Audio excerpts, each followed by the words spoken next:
Hey, and we're back. So, at this point, the chili has been cooking or simmering for about 40 minutes or so. That gives it time to kind of meld the flavors together, evaporate all the alcohol out of the chili, and I'm about ready to separate it into a separate pot.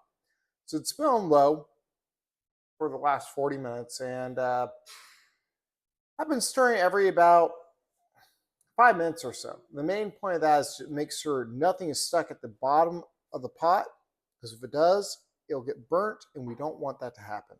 So I did toggle the heat from about medium low to low throughout that time, just based on my experience and what it smelled like, what it felt like when I was stirring it. So for the hot part of the chili, we're going to be putting a Carolina Reaper. That'd be this guy. Wicked little tail there. A scorpion pepper. This is one of my last ones.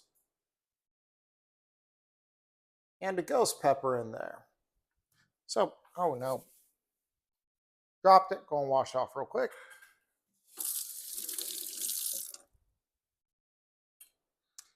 So this pot is really just for me. No one else. I mean, people are welcome to have it. I just don't think they're going to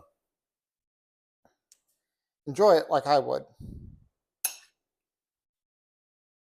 So this is not going to the chili cook-off.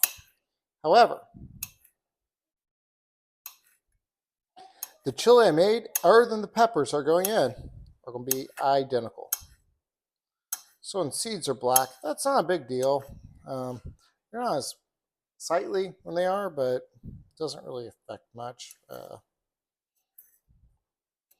So I'm just going to get these in lines real quick. And I want to chop them up a little bit more. Probably not put that on the counter. One of my little ones touched the counter where a chili was, rubbed her eye. And, you know, even though it was probably a week later, that oil, even after being washed, can sometimes stick. And for someone who's young and has absolutely no tolerance whatsoever, that can burn. Fortunately, like I said, it was washed, but you know, it just, this oil is so strong, this capsaicin, just takes a lot to completely get rid of it. This Reaper is ultra nubbly. The scorpion peppers I was running low on, same with the ghost peppers. I've cut up a bunch of scorpion peppers for the chili cook-off with a extreme heat warning to it, because otherwise some people will try it and they will put way too much in their chili without understanding that it is well beyond their capacity to have the amount that they are having it. So I'm going to be also doing a verbal announcement to take extreme caution with that, and no more than just a couple of small pieces if they want that in their chili, and then they can always add more.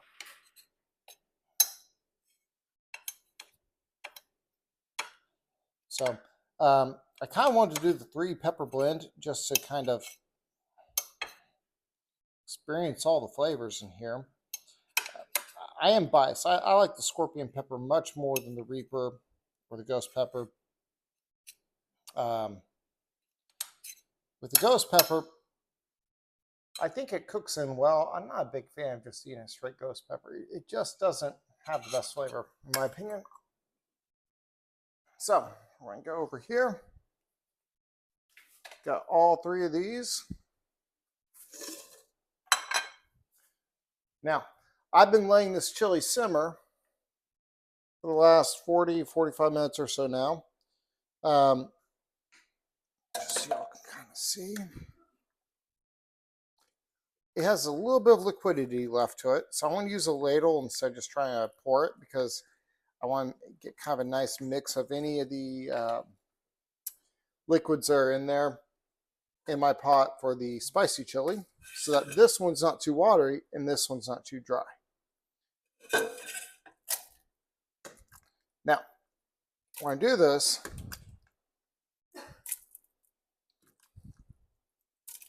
I'm going to probably simmer it for 25 minutes or so, 20 minutes roughly. So I have a small amount here. Just put all that. One second.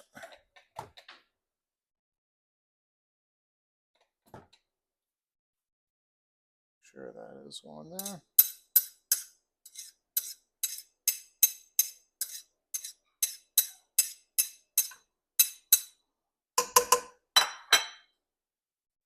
All right, so now we have our hot chili, and we still have quite a bit for the chili cook-off.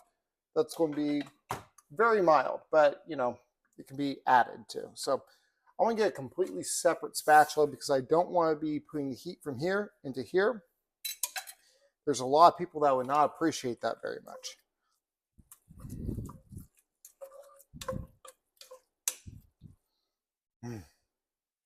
Whew.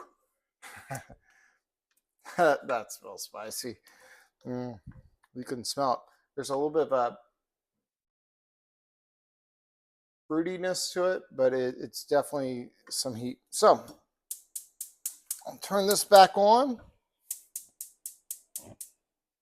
We're going to put down a low so this one can continue simmering and cook the chilies in. And what that does is it makes it go from being a very blunt heat where it hits you directly to more of a slow burn that intensifies as you eat. And in my opinion, that's more enjoyable, right? So you'll really start to taste all the flavors in that pepper, and not just have that upfront, that's juicy, or that's bitter, or you know, floral, and then all of a sudden you start getting this heat wall or wave where it just starts overloading all your senses. You cook it in. You can get overloaded, but it's going to be gradual. So it might take 5-10 minutes. So anyways, yeah, we will be trying this out in about 15 minutes or so and see how it is.